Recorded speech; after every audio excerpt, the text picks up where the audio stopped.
right, what's up, you guys?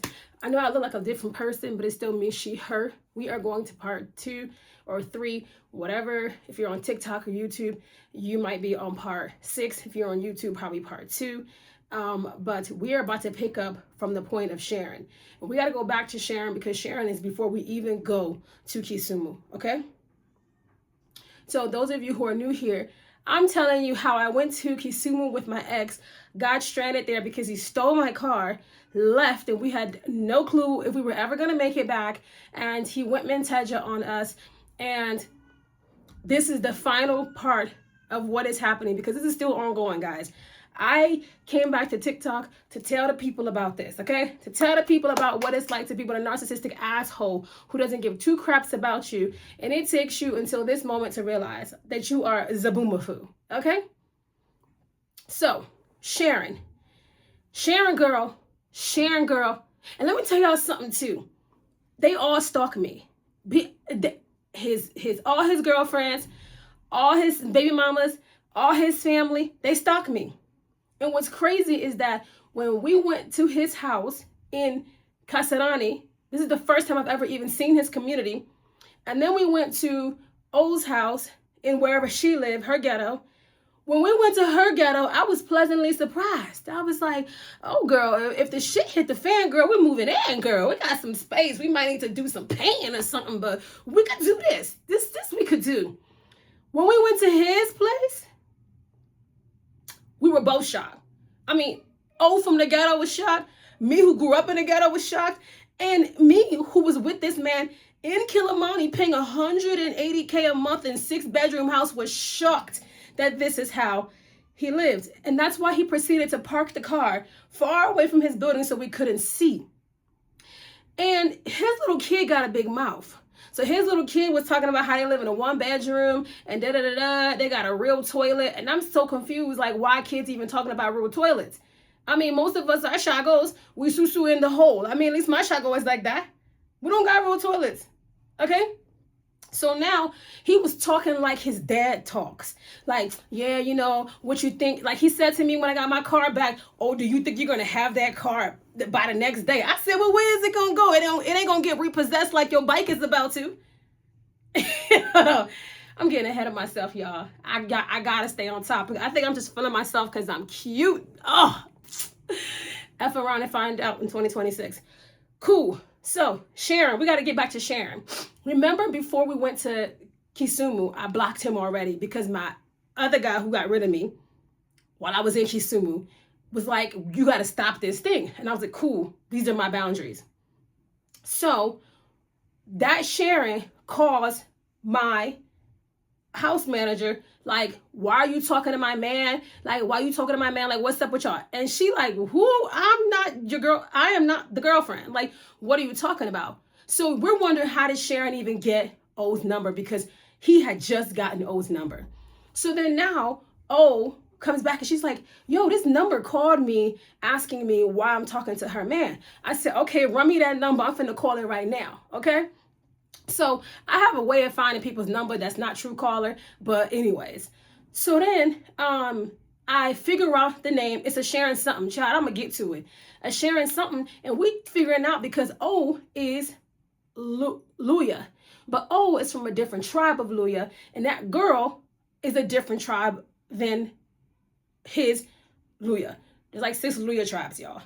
There's tribes within tribes within tribes. So then now, oh, I'm looking so cute. Oh, why didn't I look good in the first video? Dang! That was just a transition, y'all.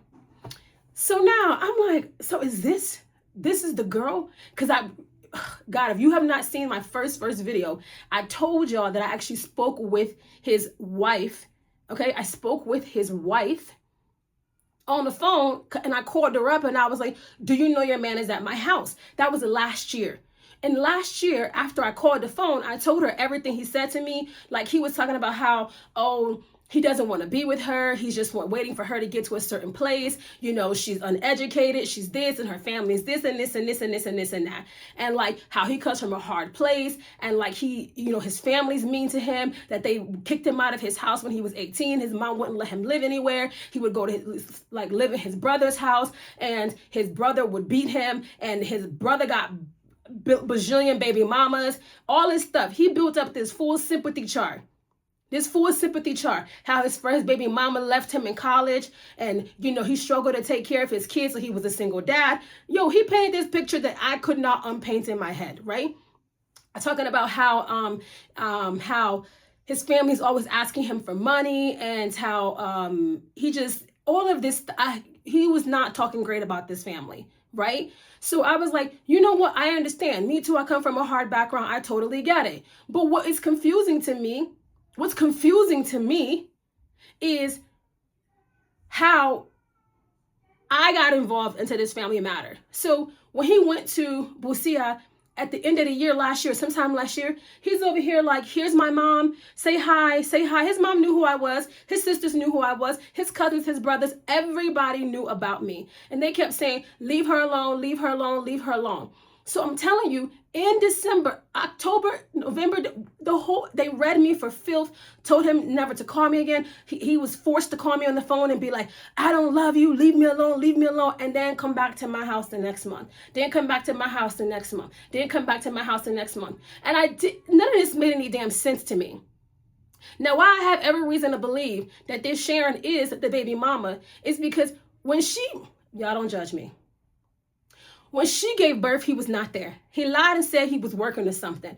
We were at an orphanage, okay? We were at an orphanage, and I went to the orphanage to give, away some goods that I brought from the U.S. to a kid in Nakuru who was left in the bushes, okay? If y'all remember all of that. I didn't force him to come. He chose to come. And I said, listen, I think you should be at home. He says, no, I want to be with you. Only reason why he wanted to be with me was because he was going to steal my money to pay for that birth. So now I'm sitting here thinking, guy, I think this Sharon has been allowing him to stay with me so that he can continue to steal from me. I became the job. But when I called and she went back to home and ran to her parents talking about he's doing this, he's doing that, and she's allegedly going into a psych ward, okay? Allegedly going crazy. I don't know. Hell, I was going crazy for sure. And so she's allegedly going into a psych ward, can't breastfeed the baby, all of this stuff. You would think in this man's right mind. This is why I'm telling you this whole thing. You would think in this man's right mind, he would never go back to his own home with anything that has to do with me. I would never go back and re-traumatize my family. I would never go back. They know that's not his car. I would never go back and let them know I've gone back to the woman that destroyed us a couple of months ago, and I'm back to redestroy everybody. This is when I'm thinking, they must all be playing this show together. So now, I don't know much about this man. He ain't pack his baby clothes. He ain't got no money to feed his baby. He be telling me, there's many times I go home and I don't have any food to eat, and da-da-da-da, and I'm like, I gotta make sure I take care of them first, da-da-da, and I'm like, I'm sympathetic. I'm like, all right, well, let me just I understand. Listen, before y'all keep calling me an idiot and monkey boo-boo, I'm telling you, I have sympathy for poverty. Like, I have sympathy for the fact that it's hard to make it in this world. And stealing is unfortunately a business in Kenya. People have to steal to feed people, but I just don't need no more thieves around me. That's all I got to say. So go steal somewhere else, okay? So I have sympathy, and I would even tell him, I would be like, you don't have to steal from me. The things that you're doing for me, and I put this in text message, but I deleted it, child. I said, you don't have to steal from me. The things that you do for me are valuable enough where I can pay you if you just follow through on what we agreed to. The response you get back out of narcissism is, why would you ever ask me? Why would I ever ask you to pay me? Have I ever asked you to pay me? Have I ever? I said, I would rather pay you than you steal from me. I'd rather know there's an agreement and arrangement before you constantly put me in this cycle. No, because one day he wants to be an employee, one day he wants to be a prop. Okay? Now, I know this backlash is going to come before I keep telling y'all what I'm telling y'all, because now I'm just saying it. I know they're going to come back and probably say some crazy things about me, but there ain't nothing on this God-forbidden earth that has ever happened to me that I have never said out of my own mouth. God is my witness.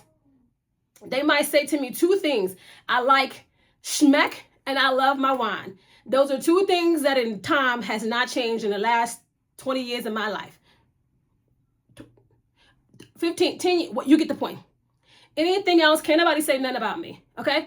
So let's get back to the situation of how we found out he was in Busia. You see? The family member that gave us the information and told us where he was at gave us a contact. That contact, we're just going to allege, is his brother. We're on the phone with him, and he says he's going to get up and leave. He gets up to leave around, like, let's say 10 to 11 a.m. Busia is 2 to 3 hours away from where we were at. He should have been there around 2:30. So now it's approaching about 1. He asked me to put gas in the car or he would not return the car. So when he went to fuel the car, I said, we can only pay at the till. Send us the till. When he sends the till at 1:30, it says Busia. And I said, excuse me, this till says Busia. You're still in Busia? You're supposed to be in Kisumu. He goes, no, I'm 45 minutes away. I'm 45 minutes away. Don't worry. That would prove to be a lie. Maury Povich, it's a lie. So now we're like, we pay the till and we try to call back the number that he borrowed to ask for the payment. The number will not answer anybody's phone. Anybody's phone. We wanted to see exactly where the gas station location was at to determine if he was really 45 minutes away or 3 hours away. Needless to say, they didn't answer. We were back now to square zero. This man is in the middle of Busia and Kisumu for hours, and we don't know where he's at, how long it's going to take. The days are going, the kids are going crazy, and we are in this hotel at this pool with all of our stuff like some homeless shelter, to where I get to the point where I said, we got to get out of here. Money is running dry, but these kids are also drying up our energy. So I said, let's go to the bouncy house. Let's go to the mall. So we took a tuk-tuk. If you know these tuk-tuks, they're not like Mombasa tuk-tuks. I have never been on a tuk-tuk that just does this. And the roads are smooth. The roads are smooth, and the tuk-tuk is the problem. We took a tuk to the mall. The kids, they play, they do the bouncy house, they do the swirly things, you know, they do everything. And I'm over here arguing with Tumaini. Everybody got problems. Everybody just stressed, okay? We finally laid a tuk-tuk, and we knew we were going to go to the police station directly after this tuk-tuk. I passed by the hotel, and I tell this coconut head lady, I'm sorry, they liked my post, and they commented. I don't know how they found me already, but she a coconut. She is the reason I did not get that man arrested. And I'm still mad. And she just stood there looking at us like this. Girl, if we was in some ghetto in Baltimore, you would have had it in some back alley. I ain't gonna lie. You would have had it in some back alley. So then now, we passed by the hotel on the way to the police station from the mall. I told the lady, when this man gets here, please do not let him leave. Do not let the car or him leave. I am going to the police station. Please do not. Listen to me, please. I was deploring my soul to this woman, and she was soulless. Can you understand? I was emptying gems in an empty vessel. So I go to the police station, right? Guy, I've never seen a more disorganized police station in my life. I couldn't find where the line was at. It was just like people just all over the place. They was taking their time, guys. Even though Kisumu is like Nairobi, the pace is not. Hey, no. It's a road closure. So, Tumaini, go away. So now, we go to this station, we're waiting, and I'm like, God, this is taking a long time. I'm seeing people move left and right, and I asked the lady in front of me, like, I'm after you, when is your turn? That coconut head didn't even know when her turn was. So I was like, you know what, let me go figure this out. Remember, I told you, remember that blue outfit, that hoochie coochie outfit I was wearing? That's what I was in the police station with, okay? So just remember that for fun fact. We get into the police station, and I'm like, hi. He goes, hi. I was like, so I would like to report my car stolen. He says, so your car was stolen. You have been sitting there for how long while your car is stolen? I was like, but there's a line. He goes, your car is stolen. I said, yeah. He goes, where are you from? I said, sir, my car is stolen. Ah, okay. Come on. He gets his little gun. I'm scared, right? He said, come on back with me. So I come in the back with them. We go upstairs, and I meet these two friendly women. They're like, this is one girl, she. and she has something to tell you. So I start breaking down a whole story. They writing it down. They getting it all together. They are prepared. These are the most organized police I have ever seen in my life. That could make me alone move to to Kisumu, okay? So we in the back. Yo, I'm sweating up in this joint. Do I still look good? So we up at the top of the police station, and they writing down everything. They are on T. And I was like, I've never seen, boy, I have nothing bad to say. This part gets better with them. So now they taking down all the notes or whatever, and the hotel lady calls me, bring, he's here. And the police says, don't talk to him. Okay, come on, everybody, get in the car. Hey, we need 2 men. Come on, squat. We jump in the car like a SWAT team. And I'm here shaking and shivering because I am about to get this man who I used to love arrested. I was just like this the whole time, trembling and fear and trembling, okay? We pull up there, like 6 of us, okay? And she was like, good thing he's in Kisumu because this is the right place to be. That was the exact word she said. I just knew I was with a gangster. You ever meet a gangster like that? That's the kind of mother you want. If your man try to play around on you, she gonna pull up with an axe. You know what I'm saying? So anyways, we pull up or whatever, and the coconut head said he just left. He took his things and he left. The police looked at her like, how now? How now? And how did you let him collect his things? How did you even know those things were his things? And then the hotel had the audacity to try to give me an 800 shilling bill. Hey. She was like, well, he said all you wanted was the car and that was it. I said, but I specifically and vehemently told you to leave him here. She goes, but you told me last minute. No, I told you 2 hours before. 2 hours before. You just locked the gate. Duh. So we missed him by 5 minutes. Now we had a whole new problem, baby. A whole new problem. We had a car in which my mirror was damaged. He did hit something. Okay? The mirror that I just got fixed 2 weeks ago, go on my YouTube and see, was now hanging all over again. Okay? The mirror is down there dancing. And we over here like, okay, well, we got a car. I'm out of money, like completely out of money. And I can't even access any money because I don't have that computer. So now, we broke, child. The gas tank is on E. And I got to get us back to Nairobi with no driver. So these people, okay, at the DCI were so freaking cool. They were just like, Tumaini, I do not like that. Go and watch TV now. So now, and I asked you politely not to bother me. I'm going to whoop you when I'm done. Yes. So now the DCI people are like, okay, so let's solve this problem. So one of the guys who went with us was like, I'll drive you. And we were like, for real? He was like, yeah, I'll take you to Nairobi. So we agreed on the amount, and then we're like chilling outside the DCI, and they were all waiting with us, like all like 7 of them waiting with us to get us going. Then we end up having to get a new driver because that driver couldn't drive us anymore. So they gave us a different driver. Now, this might be another part. Okay. This might be another part because we're clocking in at 20 minutes. So now we're sitting there. I got to tell you how we get to destination Nairobi. So now the new driver comes, and when he shows up, me and Olivia was like, he fine. We was like, they done got us a fine driver to drive us. So me and Olivia smelled like yesterday's kitchen counter, okay? And this fine man is coming into this car with us. He come in, I go, hi, my name is. He goes, hi, my name is. And I was like, okay, let me get in the car. Mind you, I'm wearing hoochie coochie shorts and like looking like whatever. He is over here checking the car. He's looking inside the boot, looking underneath and stuff. Me and Olivia like, what is going on? Like, what's going on? Like, why this man checking the car like that? He get in the car. He starts the car. He goes, Inshallah.